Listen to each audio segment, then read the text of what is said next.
Bobby Charlton. Well done, Manchester United. Beckham. It's a Sheringham. And Solskjaer has done it. And it's half saved it. United again. Ready.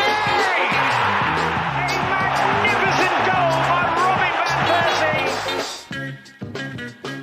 Hello and welcome to United Are, your official redcafe.net podcast on all things Manchester United. I am Colm, your host.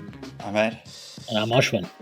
Evening, chaps. We are recording in the immediate aftermath of a historic conclusion to the Europa League tie against LASK. And finally, we're maybe able to answer that burning question that all United fans had deep down, which is what it would be like to watch a totally unfit United second string face off in a complete dead rubber European League tie against plucky Austrians in a completely empty stadium with Chris Sutton commentating. And the answer, predictably, is not that great at all. Really, it wasn't really that great. Ed, did you enjoy those 90 minutes? It wasn't the best bit, the full time whistle. Yeah, it probably was. Skirting then back to the actual team selection, if we kick off with that, Ashwin, a lot of people I saw on the interwebs were kind of like incandescent with rage that Maguire had been picked. When I felt it was kind of obvious because Maguire, we know this, doesn't not play for Manchester United for Ole Gunnar Solskjaer. So did that make you apoplectic with rage, or were you cool with that? I was fine with that. I think that there's I didn't really understand it. But first of all, I don't know why you'd be pissed right now about anything, because I think we achieved all the fucking targets that we wanted to achieve. So, if just take a step back, relax, it's okay, things will be fine. But also if you ever wanted to just, people have been saying all year, if only Bailly could be fit, he'd be such a better fit next to Maguire, he'd be such a better fit, he'd be why not just see what it looks like? It's a completely dead rubber. There's not, even if Bailly has one of his disaster classes, it's not going to cost you anything. Starting Mengi in one match, is that going to be the make or break for his development as a player? No, it's not. It's not that big of a deal. And he's not going to feature in meaningful Europa League matches as we move forward. So you're talking about a one-off match this season that people are getting pissed about. And I think in that sense, it makes a lot more sense to just try out a pairing that a lot of United fans have been saying would be better than the one that allowed only the second least amount of goals in the Premier League this season. So, make up your mind. You either wanted to see it happen or you didn't. I don't see the point in getting mad about anything. But I guess people just need to get mad about something all the time. Well, that is the key to being a Manchester United supporter. But also Ole came out in the pre-match press conference and said it will be pretty much the team that played in the last leg. Yeah, right. And then it was. So, do people have any legitimate gripes here, or were you happy enough with the starting 11? Yeah, I was fine with it. And the Maguire thing, how much did he actually run anyway? Very little. How much does he run in general? Well, I think that's a hallmark of a great centre back. Yeah. Centre backs flying around the place, then things are going wrong. You don't want Richard Dunn back there.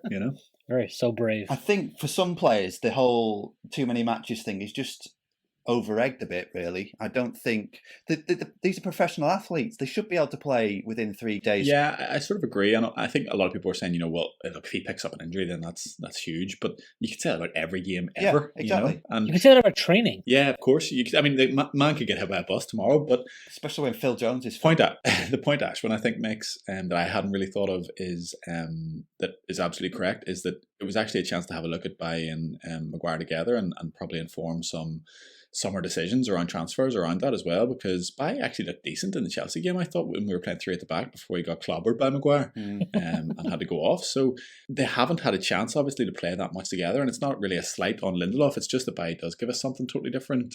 I thought actually maybe that's a good place to start, but I actually thought Bailly was pretty good. Ed, I thought he was one of the more, I don't want to say there were any standout performers until Martial came on, but Bailly, I give him a little bit of credit for that game. Yeah, no, he wasn't too bad. He's just a bit rash sometimes, but on the whole, he's fine. I just don't. He's not someone you can trust. What do you reckon, Ashwin? You wouldn't be comfortable with him, or are you happy enough? With Bailly? Yeah. He's fine. When he has a bad match, the problem is his bad matches are they're so bad. But when he plays well, he makes everything look so easy, and this was always going to be a match for him where everything looked so easy. He's still probably the most comfortable, I think, of the center halves we have in terms of just making quick decisions on the ball. Yeah. And playing it forward, I think that adds a lot of value, and I think it's something that we really need in a lot of matches because, Maguire and Lindelof tend to be fairly secure in possession, but they're not often super progressive. Maguire, I think, towards the end of the season was, he was playing a little bit more of that forward ball out to the left or out to the right. But, most of the time they're just playing that, diagonal a little bit forward to the fullback or, across to each other or, to whichever midfielder drops deep. So I think it's just nice to have a center half that's going to be a little bit more progressive with his passing. But even today, there was one instance, I think, in the first half. Yeah, the first half where he got tracked down a ball in the corner. He muscled off whoever the striker for LASK was. And then he clearly just had to play the ball back to Romero because there was nothing else for him to do. Like, he had done his job. He had done it.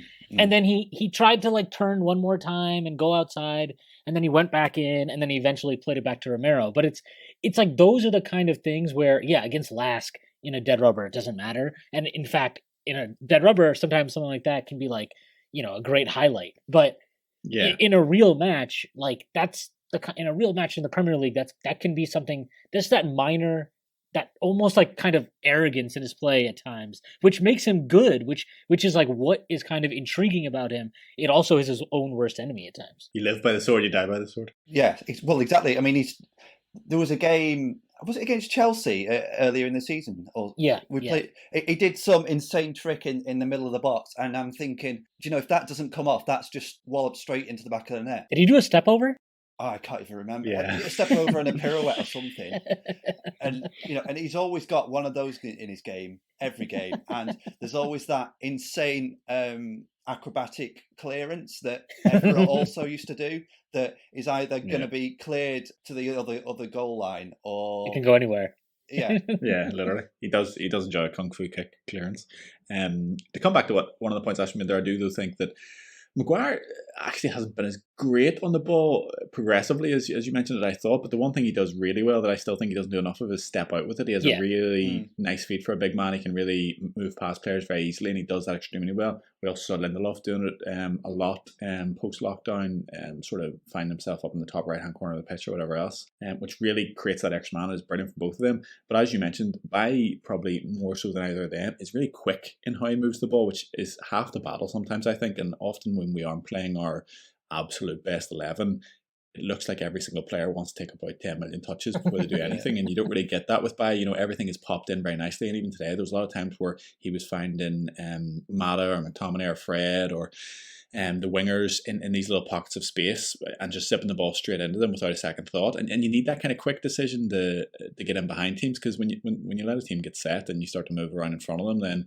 you end up just putting too much pressure on your fullbacks, and ultimately it looks pretty poor. And that is something that I think he does give us. So it was a refreshing performance. I thought. I didn't think he was bad at all. I'd certainly put him in probably the top 3 performers for the game, although it's not it was by no means a classic. There wasn't a lot of competition on that front, I guess. The main thing was he didn't make any mistakes, and he got through the 90 without succumbing to some ridiculous injury. Yeah, that's true. He did get a knock to the head though, didn't he? I thought that was it. I was if the camera's going to pan on him, he's just going to be leaking blood out of his head, and that's going to be it again, which is pretty classic Eric Baye at the moment. But moving on into, I suppose, right back was kind of interesting today. I didn't actually expect Fosu Mensah to start. I thought we might see Laird. I wouldn't have been surprised if he had just went with Aaron Wan-Bissaka, but it was Fosu Mensah that got started, and he's kind of shown that he's a little bit in Ole's plans, it seems, in the last few games, after obviously having such a long spell. I think 14 months out.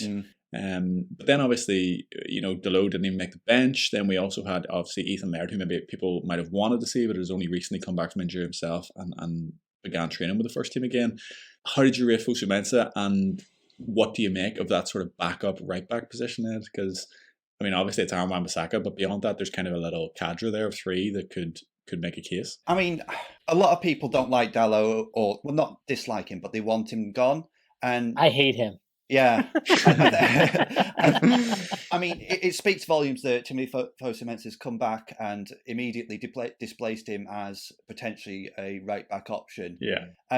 But I mean, I'd also argue that Aaron Wan-Bissaka can't be too comfortable because Timothy Fosu-Mensah has done far better going forward than Wan-Bissaka has. Ooh. Has he though? Well, yeah. Was that today that happened? Because I don't know if I saw that. Not today. No. Not today. But generally, I think he's sort of moved the ball forwards better than Aaron Wan-Bissaka, and he looks more comfortable when he has the ball. He's still like they both do this in possession though. They both almost prefer to come inside and combine rather than make overlapping runs. They both do this.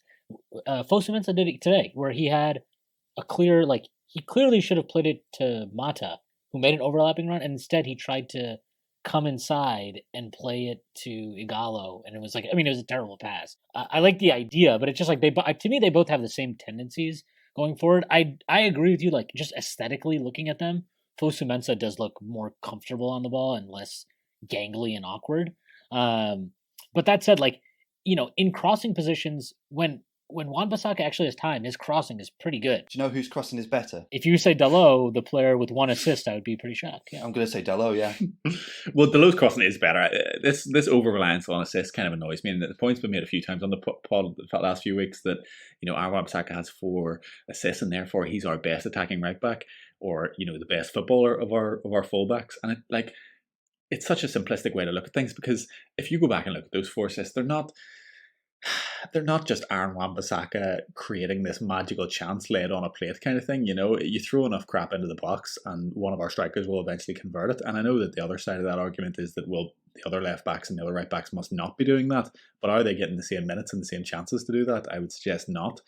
So, number of assists is not the be all and end all when it comes to assessing someone's quality. And don't get me wrong, Dalot is out the door. I think that's pretty clear. But he is a better crosser of the ball than all the rest of them. I think that he's supposed to be a better crosser of the ball, and he looks like I don't remember these amazing crosses he's put in. I really don't. And I think he's had enough chances. I think he's had enough minutes where I think that's unfair. I think he's had enough where I would at least remember he should have I can actually remember crosses that Wan-Bissaka has put in. That's because you love Wan-Bissaka. No, I do, but I'm saying I liked Dalot when he first came in. I complimented him plenty. But if you actually look at when he's played, I don't remember the crosses he's put in that I was like, oh, that should have been a goal. I don't think that's true because it's only not 12 months ago, but say we're at this stage in the tournament 12 months ago, we were talking about him being potentially one of our right wingers instead of a right back. But I think a dark time in recent Manchester United history. That's more of an indictment of our position at right wing than it is about. I don't disagree with that. But at the same time, it clearly showed qualities then that made people think that perhaps he could be an answer. Yeah, I think that's true. I mean, you don't just throw players there for you wouldn't put Timothy Fosu-Mensah there no matter how dark the day was, if you know what I mean. So there were certain traits and attributes about Dalot that people thought would lend to that. I mean, he does have those step overs, decent feet, and he's technically a good player. It's kind of like the Pereira thing for me. There's very little things Pereira can't do with a football. We've seen him smash them in from 30, 40 yards. We've seen him do outrageous skills. We've seen him loft in very neat and tidy balls, very delicate. He literally has all the attributes to be an extremely good, highly technical footballer. What separates him from David Silva? They have similar quality at a base level in terms of technique, but football's more complicated than that. It doesn't just matter if you can't put yourself in the positions, if you can't have the confidence, if you can't trust yourself, if you can't do things quickly enough, or just make the good decisions. It doesn't really matter how good your feet are or how technically good you are. And I suppose conversely, even though I'm probably one of the last to admit it, it doesn't matter how bad you are. And I would say, in terms of Aaron Wan-Bissaka or how bad it looks, even if you can, create the right outcomes, essentially, even if it doesn't pass the eye test, which is kind of Aaron Wan-Bissaka's thing, I guess. But to come back to the initial thing, I mean, what do we actually think about Tim Fosu-Mensah? Is it just a kind of a nod because he's been out for so long, or is he a genuine squad member now, or how do we view that? I think it seems like he's part of the squad. I think Ole's went out of his way to kind of even talk him up a little bit. And he started him, what was it, at Palace at left back? Is that correct? Mm-hmm. So, I mean, that it seems like he trusts him enough to do that. I think that's when we were all surprised the first time. Yeah, I mean, I know that Williams and Shaw weren't fit for that, so obviously he was limited in who he could play, but it says something that he didn't play Dalot and he did play Fosu-Mensah, and I think that means that Fosu-Mensah, at least for the next year, just because I think our major expenditures are going to come in different areas of the pitch anyway.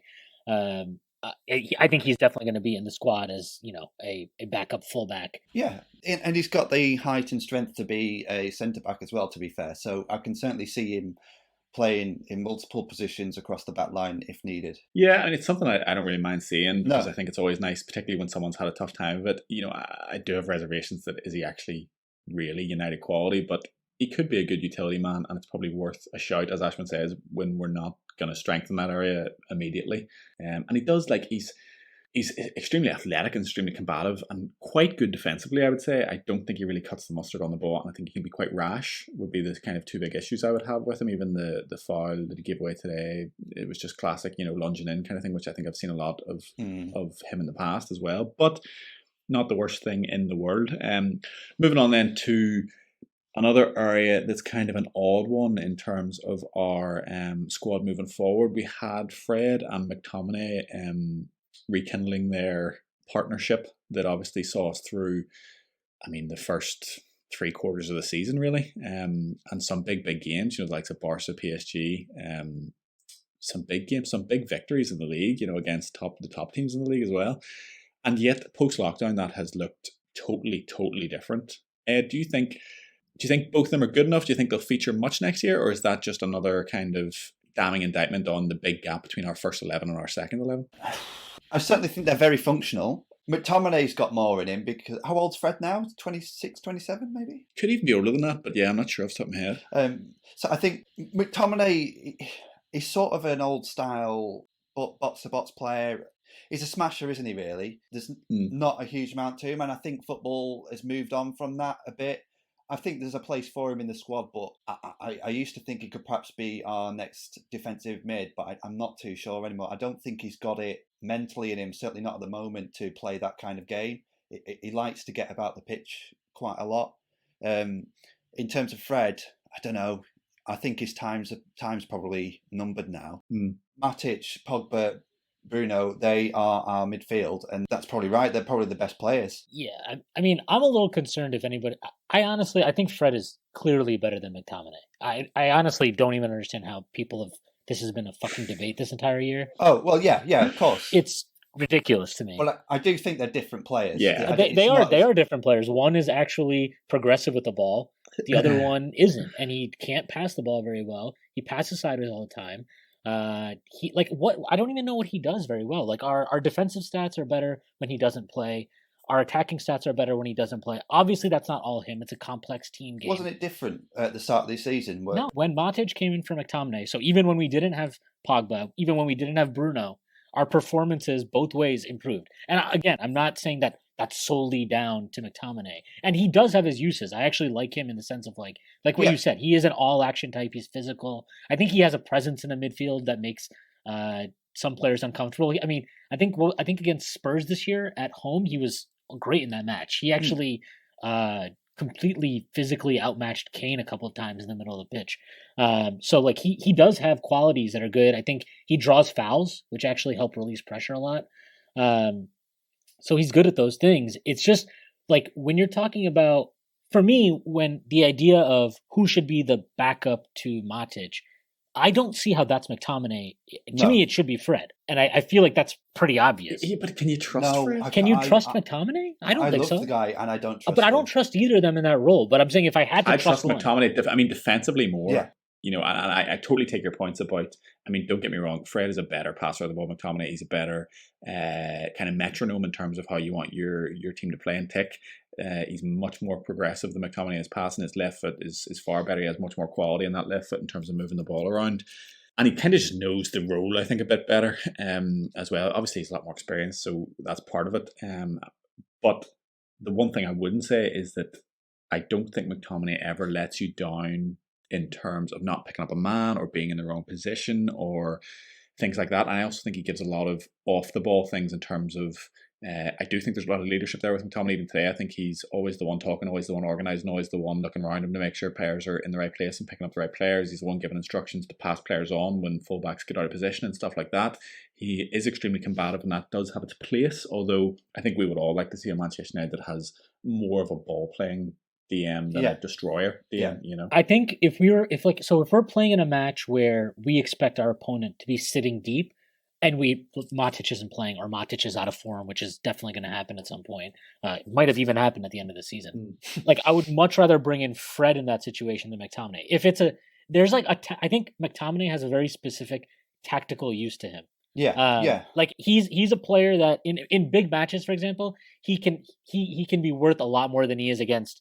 Well, I mean, what was it against Palace that he was terrible? But I mean, that's just not a match for him where you have to have your midfield dictating the match. Like, he's not that player. And you could see it throughout that match that we lacked any creativity or just kind of tempo to our play until Matic came in the second half for him. And I just think that, like, there's just maybe it's not just a like for like, who backs up Matic, who backs up Pogba, but more of a combination. And really, my major frustration today wasn't so much that those two didn't look great together, because I think it's a consequence of not having played very much at all. Yeah, it's a short end of the straw to just say, we'll see in these crap games you two play together, because that does both of them a disservice. Especially now with that forward line, Jesus. Exactly. It's, and to have Lingard and Mata in front of you, it was just like that Norwich game all over again in the FA Cup. Was that the FA Cup? Yeah.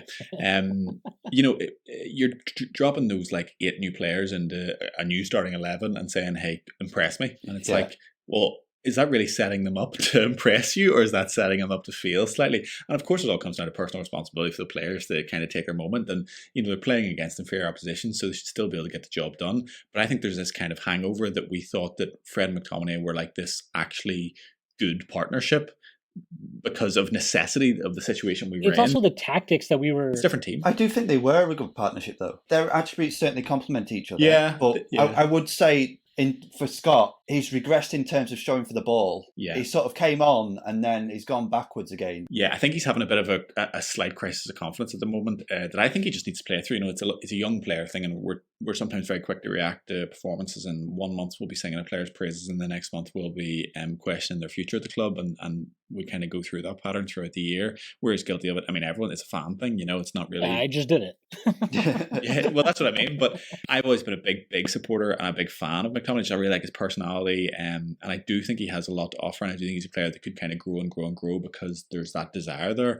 But lately it has looked like there maybe is a lack of quality that will be terminal in terms of his progression to a really top player. Yeah. He's already at Manchester United, he's not doing badly, but I do wonder if that's, a leveling off, and that's the true level, or whether that's just a dip in form, because I think he has shown a good passing range at times. Don't get me wrong, he's not, he's not Fred, he's not Matic, he's not Ruben Neves or anything like that. Yeah, of course. But I think he's sometimes better than what he gets credit for. But that being said, post-lockdown, it seems to have abandoned them pretty completely. So I do think they were a good partnership in the beginning of the season, but we weren't playing even close to the same way. We were playing way more defensively in a way that suited them. Yeah. Even you can look at Rashford even. Like, after lockdown, he has not had to track back at all. Like, he rarely tracks back now. No. Whereas before lockdown, especially Pogba and when he was healthy, basically the first half of the year, because Pogba barely played and Bruno wasn't there, he was tracking back significantly. And that's why Dan James played a ton too, and why we were like, at the time, you're like, oh wow, I see the value in Dan James because he's making 58 tackles a game. But he can't do much more than that right now anyway. And so I just think, like, I'm guilty of it. I think everybody's guilty of judging players in the moment and kind of like not appreciating the tactical differences of what's going on. And like with Fred, today I actually thought it was unfair on him. I thought it was more unfair on him to come out than Lingard, who we'll get to later. Because I thought Fred basically, he could have had an assist. He created a really nice pass to McTominay. He put in Lingard and James a few times where all they had to do was cross the ball to Igalo and nothing came of that. I thought he did a good job. I think that he's also a player, though, that a lot of times needs a match or two before he really finds his feet. Yeah, or 5. Yeah.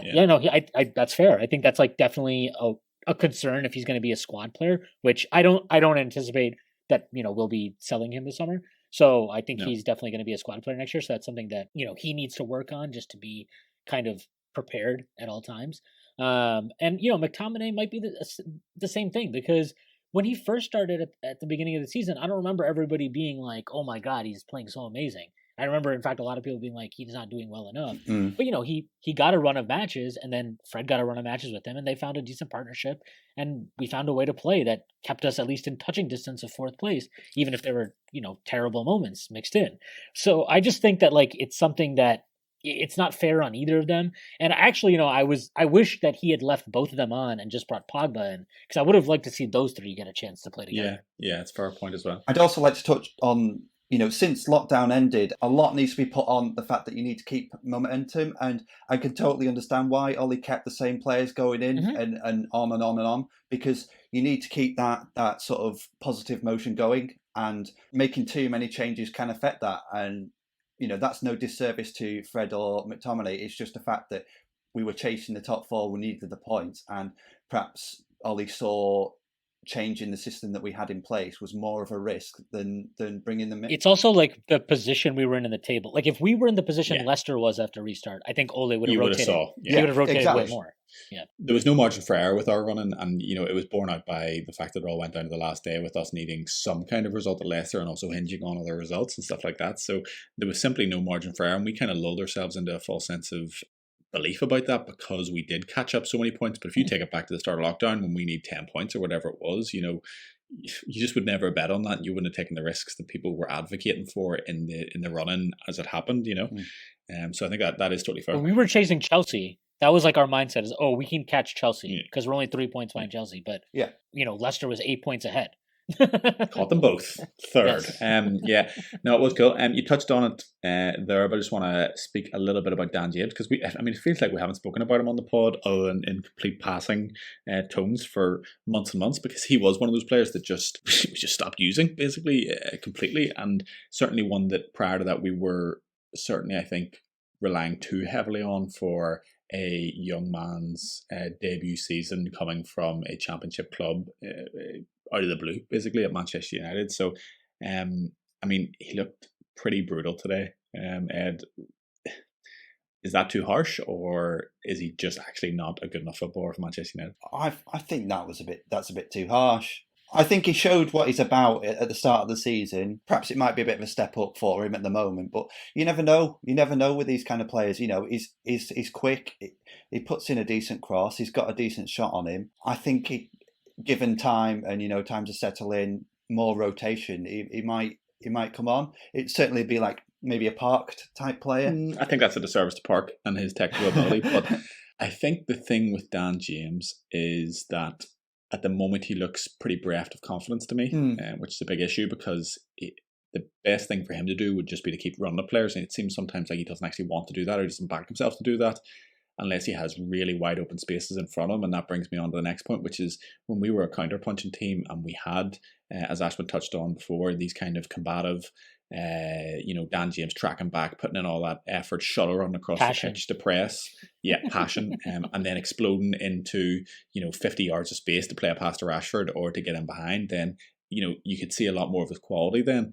Unfortunately now we're going to do that very little, and when you come against a team that is sat in, he looks completely devoid of any ideas on how to kind of involve himself in the same way.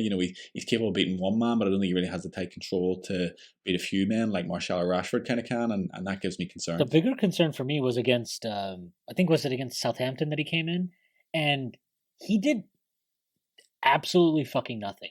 I know that was a really weird. There was a lot of things going on. Yeah. There was a lot of things going on, but it was a situation where, if there's ever a time, because we were pinned deep, Southampton was just coming on wave after wave. If there was ever a situation that was made for him to take advantage of, fresh legs against tired legs and the counter with all this space to run into, that was it. And he gave us nothing in that match. And that was just, I just, watching him today, every time he got in a position where clearly he should have played it first time to a wide open Igalo in the middle of the box, he's taking an extra touch. It's all the signs of a player who's completely short on confidence. And that's not to say that he, if he's confident, he's going to be this world beater, because he's not. He wasn't, you didn't buy him at 15 million to be that type of player. He was bought in for a very specific purpose. to be a squad player. And unfortunately, because of the just the horrific squad management before Ole and leading into this year, it's he's been relied on to start the year way more than we should have, which kind of laid bare his flaws. And I feel bad for him a little bit in the sense that he did do a good job for us for the first half of the year, and I feel like that gets lost because he's just lost all form and all confidence, and especially because there's such a gulf in difference of when you compare him to who replaced him, which is Greenwood, who is like, he's everything that a United fan wants, right? He's an academy player. He's young. He's so classy on the ball. He's an elite finisher. He looks like he's knock on wood, if nothing bad happens to him injury wise, he looks set on being a world class player. So when you're replacing him with that, it just makes him look even worse. And I feel like in some ways maybe that's even more draining for his confidence. See, my issue is it's just always been the case that a team is the sum of its parts. You can't have world beating players in every position. It's just not feasible. It doesn't happen. It rarely ever happens. Maybe Barcelona. Yeah, probably recent memory anyway. Yeah. So there's got to be that element of grit. And I think players like Dan James. Totally. And I generally think John O'Shea might be one of my favourite United players ever because people... Not like Figo? Well, loads of actually cool things that he did despite really not being as good as football as what those individual clips would make you believe. But...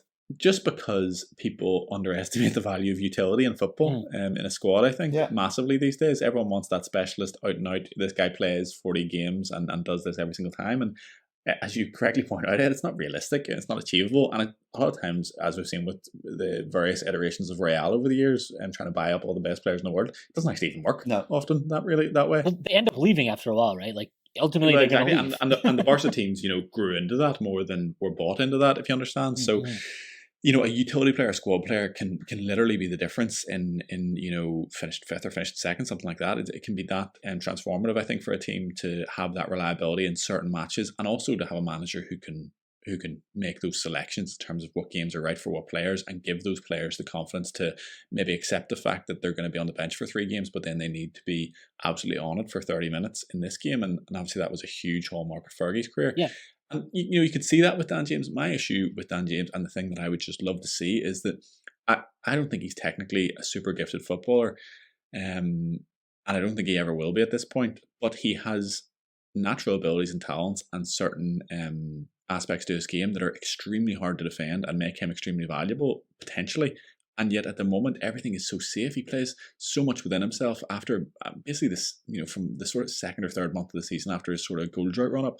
After that, everything is just, as you say, an extra touch, a look up before the cross goes in. He just rattles crosses into an area that he feels, I won't get in trouble if the ball goes in there. But it's always meek. It's not like he's actually looking for a man. It's just I'm just going to put it in that area and hope for the best. And, I'm just going to do enough to kind of get by. And to me, I just want him to isolate defenders, almost in an Adama Traore way, just a free license, just go at that man. Like, that's see that left back, just go at him every single time you have the ball. Don't worry about falling on your arse, don't worry about getting tackled, don't worry about not getting past him, but just try, just try. So much now, I think we just see him being super safe, super conservative, and for, a Manchester United winger, I can't imagine anyone on the backroom staff preaching that to him, although, we just don't know, but to me it's so...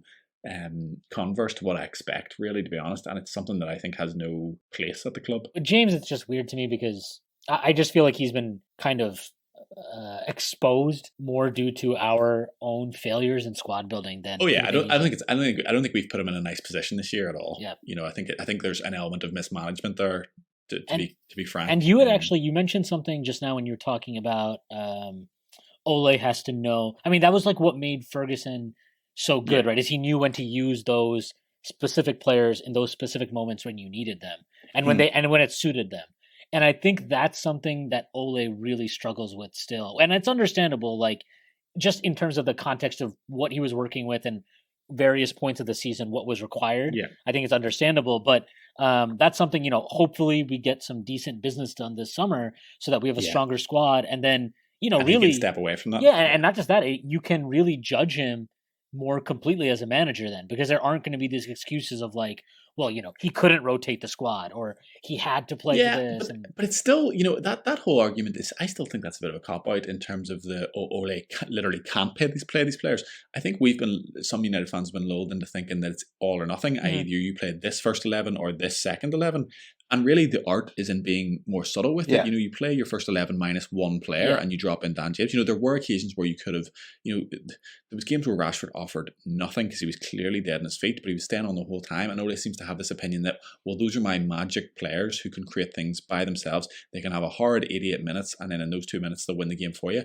And that's understandable, but that's a very individual way of viewing a game of football and not really a collective way of viewing a game of football. And I think, we weren't asking for Mata, James and Pereira and Lingard all to start one match. What people were asking for is to kind of artfully and subtly and sensibly drop in one player this week, one player next week, which is, I think, could have been achievable even with the dire, depth that we do have. And I'm not saying that those players are great and can come in and do a fantastic job, but putting one of them in there in the right game, in the right context, was probably something that could have happened. Yeah. And it's like, I don't want to blame him too much because I understand the lack of rotation, but at the same time, it's something where, you don't need to. We were up 2-0 against Bournemouth, or not Bournemouth, Sheffield, I think at halftime.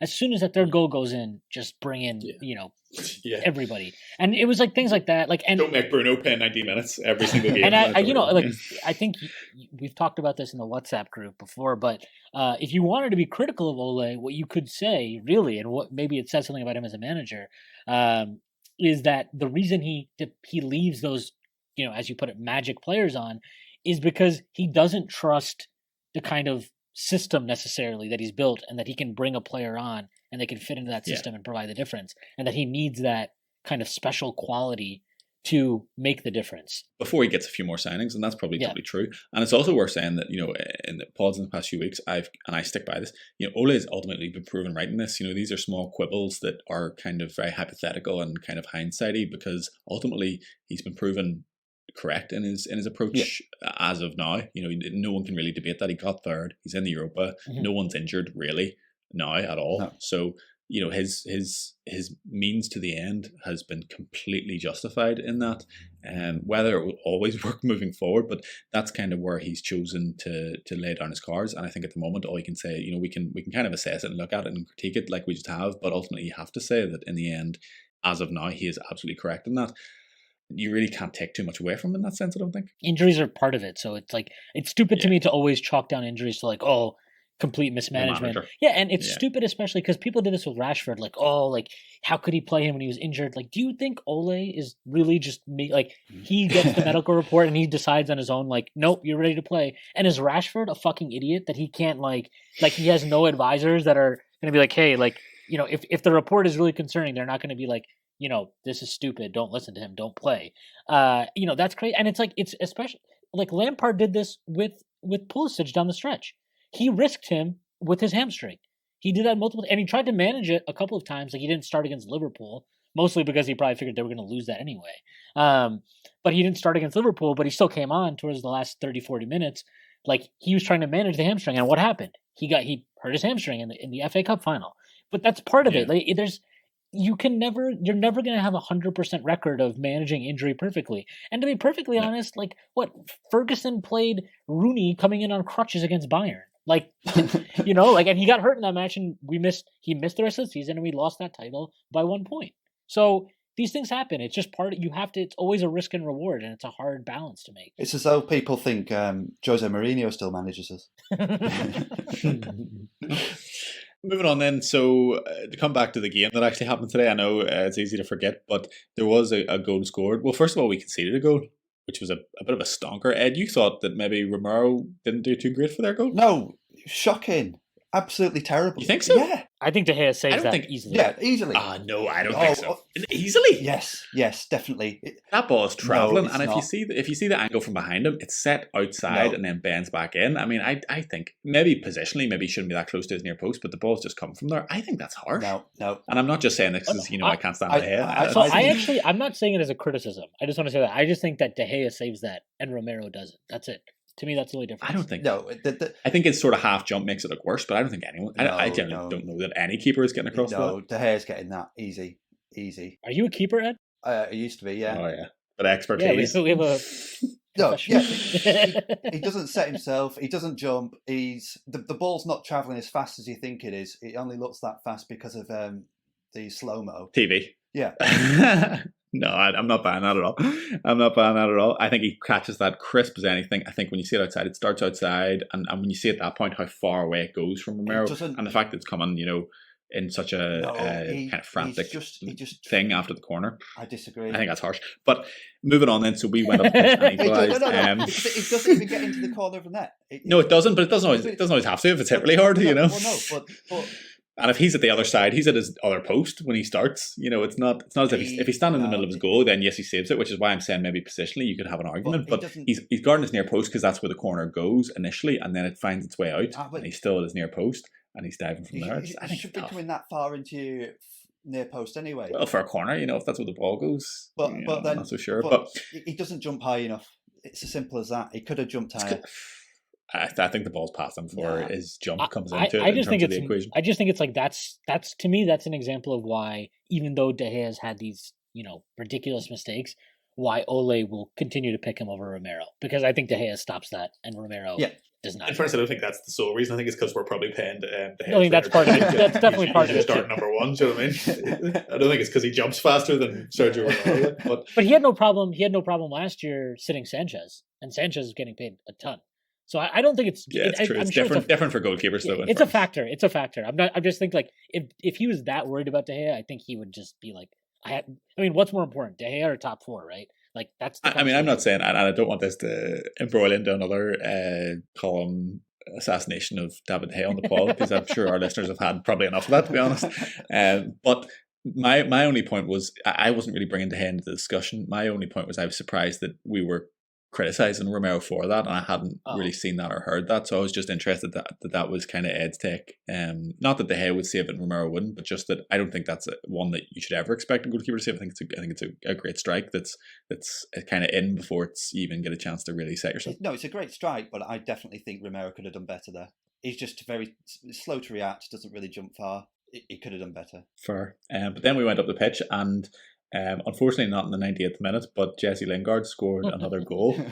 Here's Lingard in oceans of space at the other end, and he's equalised.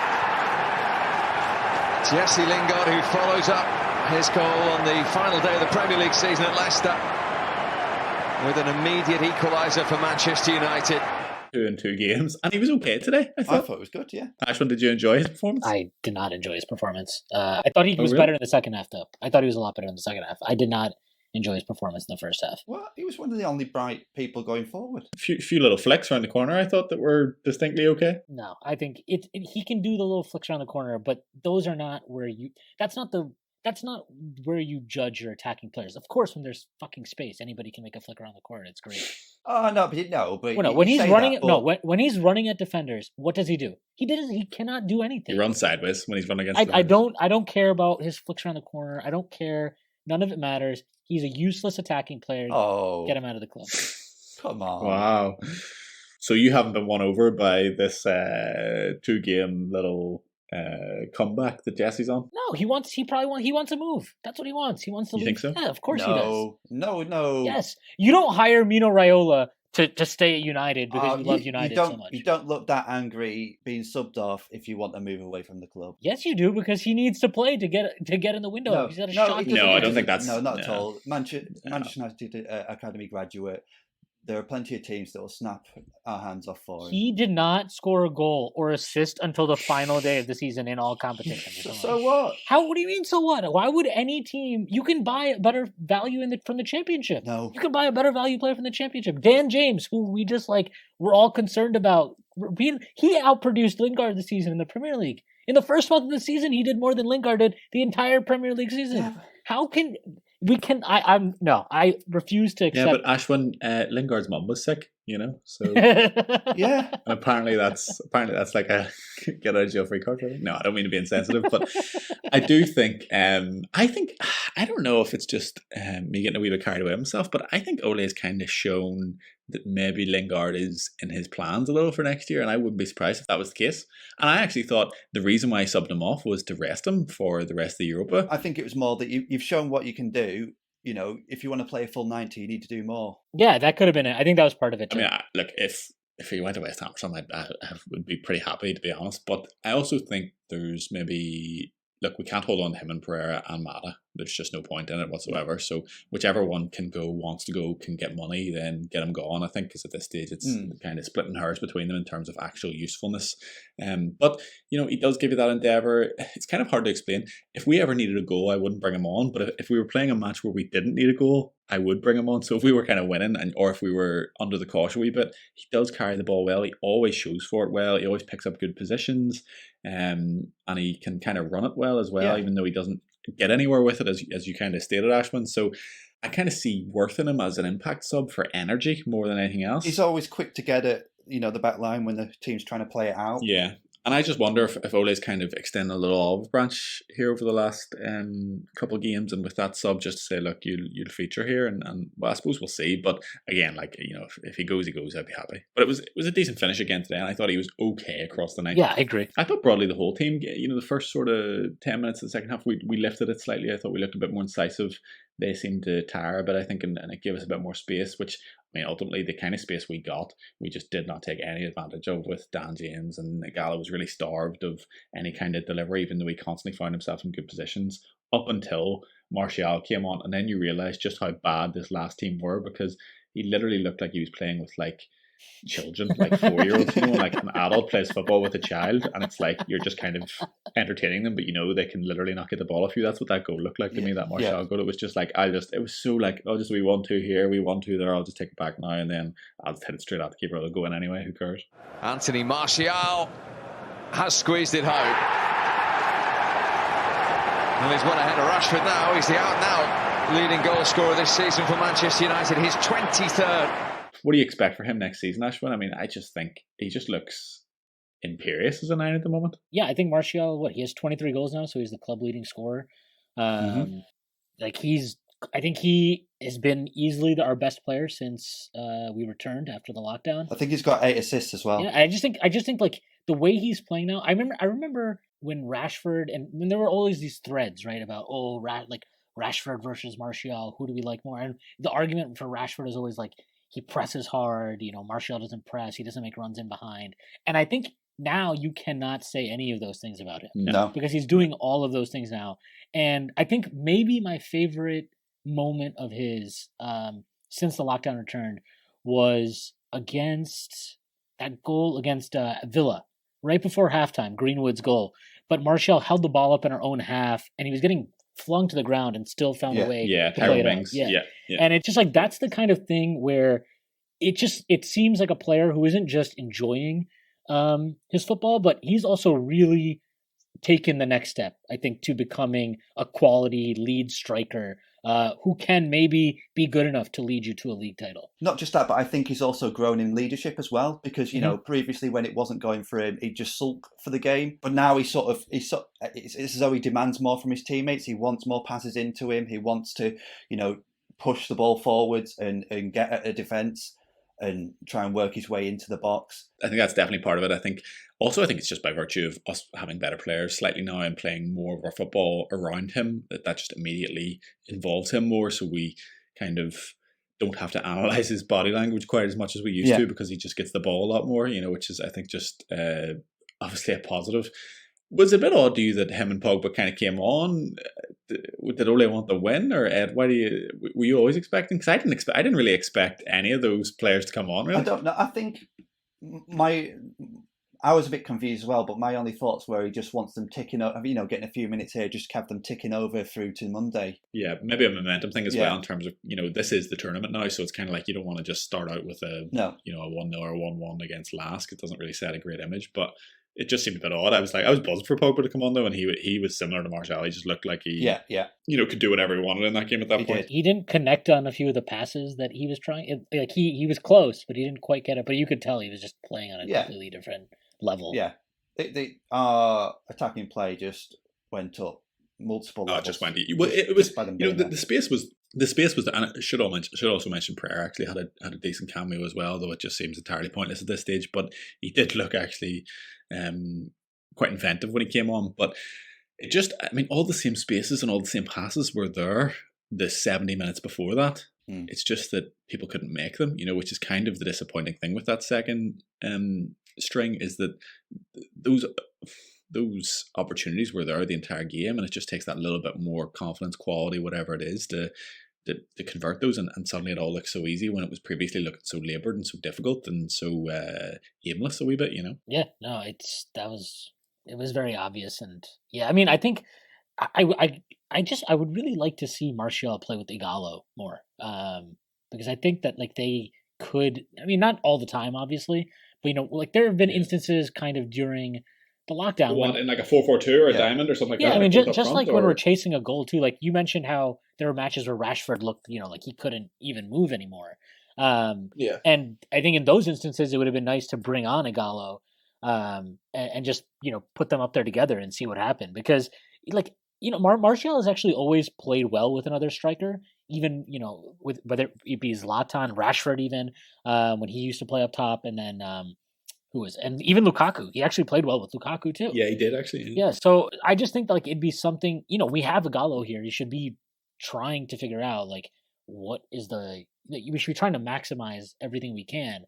I just would have liked to see, maybe this wasn't the match for it, obviously, but I would like to see those two when we're chasing a goal and, it's not happening for Bruno or it's not happening for, Rashford or Greenwood or whatever, if we just put in Ighalo and maybe played a little bit more direct, because he's not the most talented player, but I do think that he does bring the ball down nicely. He brings others into play. He's actually pretty solid in terms of just keeping possession when we played up to him. And I think his Lingard play is very good. Yeah, and I think he makes really smart runs all the time. He's always in the box in good areas. Yeah, I just felt bad for him today, because Ighalo, if you played our bet, I'm not saying obviously we should bench Martial because he's been absolutely fantastic, but if for some reason Martial was injured and you played Ighalo in front of Rashford, Bruno, Pogba, and Greenwood, I think he would have scored 7 or 8 goals in that running, because he does make those super sharp runs. I've been so impressed with him, and even today, that little one he dug out for himself on the edge of the box after a link up with Mata, he just knows what he's about as a number 9, as a striker. I wonder if Martial has actually picked up a little bit of his movement from him. I think I've heard the idea that bringing in Ighalo has pushed Martial because he has competition now, and I don't really subscribe to that point of view, because. It's not like he's ever sat Martial to play Ighalo. He's not really. Yeah, it's been competition. Yeah, but I think it's more those runs that he's making. That's one you can watch and you can learn from as a striker. I think Ole has even said this before, that he used to be very intent on watching when he was sitting, because you could pick up on things when you're just watching from the sideline. So I just wonder maybe that's even something that Solskjaer has pointed out to him personally. So. I don't know. It's interesting. It's what we needed all along, was Martial to become more Gallo-esque. So obviously but it's true a little bit. Yeah. It sounds ridiculous, but it is true. So I think 7-1 on aggregate there in that historic tie that was edge of your seat stuff. And what that means is FC Copenhagen won today earlier. So we now face them in the quarters on Monday, I believe, in Cologne, Germany. So the long anticipated and awaited return of the Uruguayan Varela to play Manchester United, which I'm sure we're all excited about.